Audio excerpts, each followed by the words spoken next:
Едукација наместо забрани за социјалните мрежи кај децата.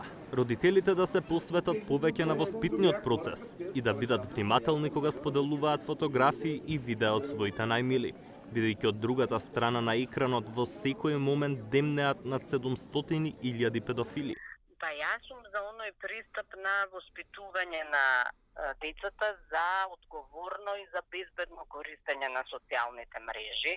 Значи, не во насока на забрани, токму во насока на нивна поголема едукација од страна на родители, од страна на наставници, бидејќи во воспитно-образовниот процес овие теми за безбедно користење на социјални мрежи не се застапени и децата и од неискуство и од непознавање на материјата можат да бидат жртви на различни ситуации.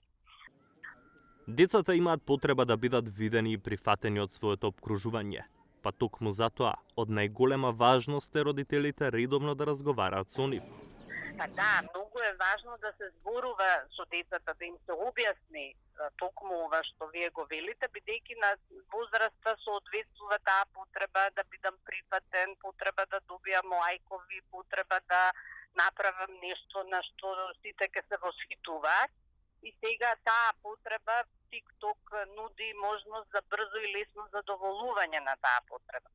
Но, доколку родителите и во училиштата се поведат такви содржини, верувам дека, откако ќе им се објасни на децата, тоа ќе биде многу по-контролирано и многу по-соодветно на возраста. Сметате ли дека некогаш и самите родители забораваат на онлайн безбедноста, па самите тие ги изложуваат децата на социјалните мрежи преку најразлични фотографии, видеоматеријали и со тоа ги прават многу подостапни на педофилите и сексуалните предатори?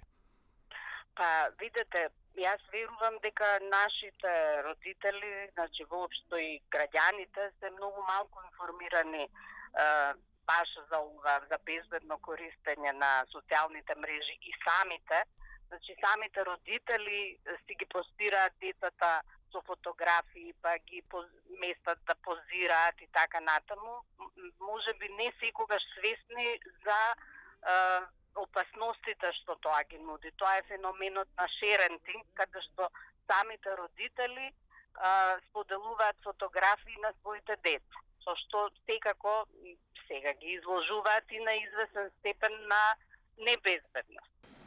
За време на летните одмори, родителите не внимаваат на опасностите од споделувањето видеа и фотографии од своите најмили, па така некогаш си дозволуваат да објават содржини кои можат да наштетат на приватноста на децата.